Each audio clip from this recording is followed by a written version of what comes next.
Imagine knowing a secret so dangerous that the only way to stop you is to put you behind bars. Imagine being a former police officer, trained in the law, and realizing that the very system you served is now being weaponized against you to bury the truth. This is not a plot from a political thriller. This is the live, on-air accusation that has just detonated inside one of South Africa's most controversial political movements. A former cop has just declared war on his own party, naming names and promising fire, and the fallout could tear everything apart. The name is Thabo Sibiya, a former police officer, a controversial figure, and now, a man claiming to be a target. On a live broadcast this past Saturday night, he did not whisper, he declared. He pointed a direct, trembling finger at a sitting member of parliament for the uMkhonto weSizwe party, David Skosana, and he did not stop there. He dragged one of the most powerful police officials in the province into the fray, KwaZulu-Natal Police Commissioner, Lieutenant General Nhlanhla Mkhwanazi. His accusation?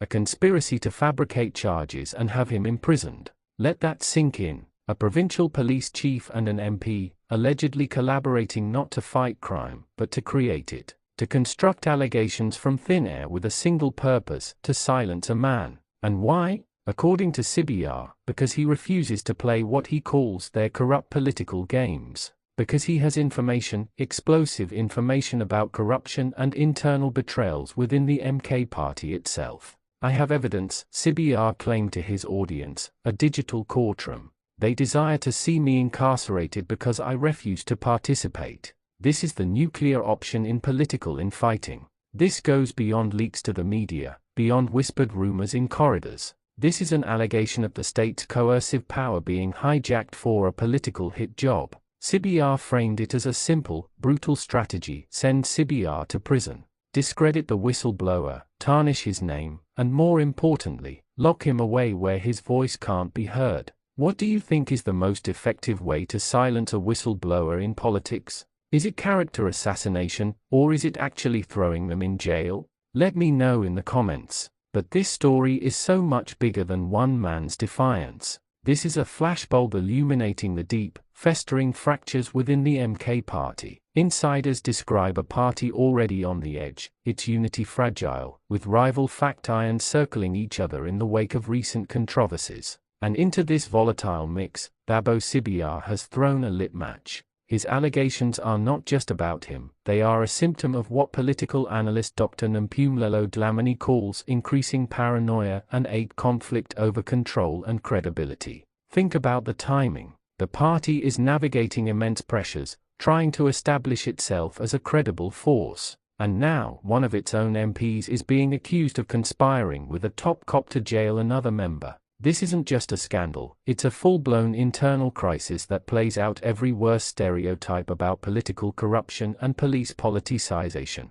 Do you believe that political parties often use law enforcement to settle internal scores, or is this an extreme outlier? Type yes or no below. The responses from the accused were swift and fierce. David Skosana, the MP, didn't just deny it, he launched a counterattack. He called the allegations malicious and baseless, and in a statement dripping with contempt, suggested Sibiya was a man in dire need of attention, attempting to revive his dwindling relevance by using Skosana's name. It's the classic playbook: don't just defend, undermine the accuser's very motive and sanity. Then came the police commissioner, Lieutenant General Mkhwanazi. His denial was equally blunt, labeling the claims defamatory and nonsensical. But he added a crucial, chilling detail. He confirmed that Thabo Sibiya is, in fact, under investigation, but for unrelated matters. He insisted the proper process was being followed, and stated, Sibiya is not being pursued by anyone.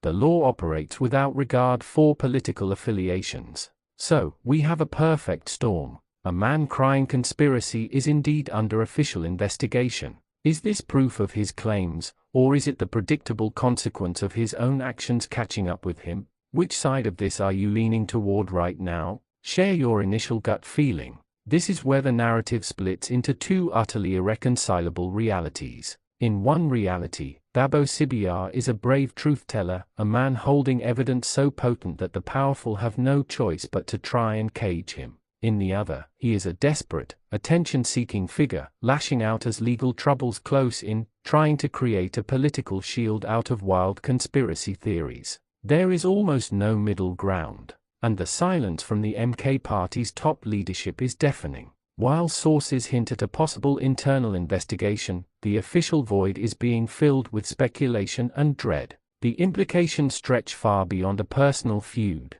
This scandal has the power to fundamentally damage the relationship between the MK party and the institutions of law enforcement. How can there be trust when a senior party figure is openly accused of conspiring with a police commissioner? Furthermore, with a crucial parliamentary session looming, this public implosion threatens to tar the party's reputation, painting it as a house of chaos where internal wars are fought with the weapons of the state. Sibiya's gamble is immense. By going public, he has painted a target on his back that is now impossible to remove. He has declared that if he is arrested, the public should know it is not a legitimate act of justice, but a political assassination by other means. He is trying to court the court of public opinion as his first and last line of defense. Do you think going public like this is a smart strategy for a whistleblower, or does it ultimately undermine their credibility? Every detail here matters. The live broadcast, the specific names, the claim of possessing evidence.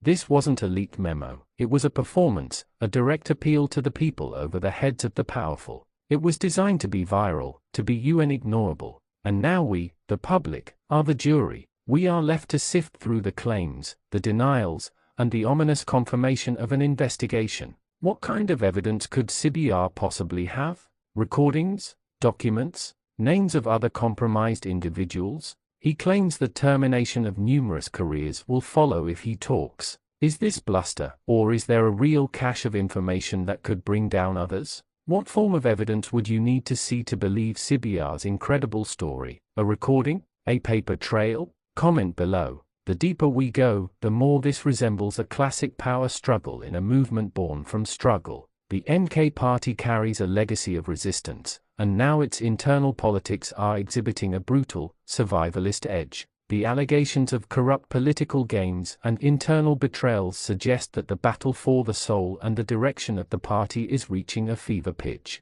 This is more than a disagreement, it's a struggle for narrative, for control of the past and the future. And let's not forget the human element, the paranoia, the fear, the escalating rhetoric. When someone believes the police are being weaponized against them, their world shrinks to a prison even before any cell door clangs shut. The psychological warfare here is immense. Has there ever been a time in your life when you felt an institution or authority was being turned against you unfairly? How did it feel? As the hours tick by, the pressure builds. Will Sibiya's promised evidence materialize, or will it remain a haunting, unproven claim? Will the MK party leadership break their silence with a statement that cools tensions or pours gasoline on the fire? Will the unrelated investigation Commissioner Mkhwanazi mentioned lead to swift charges, making Sibiya look like a prophet or a fraud? This story is a ticking clock. It is a raw, unfiltered look at how power defends itself and how those on the inside break ranks. It challenges our faith in the separation between political ambition and blind justice. It asks us who we believe, the insider crying conspiracy, or the officials citing due process. So, I want you to think carefully. Do you see Thabo Sibiya as a hero or a hazard? Is this the brave exposing of a rotten core, or the chaotic last stand of a failing man? The comments are open, and this debate is crucial. Your voice is part of the story now. Share this video to get more perspectives, because this isn't ending tonight. This is just the first, shocking chapter. The real explosion may still be coming, and when it does, we need to be watching.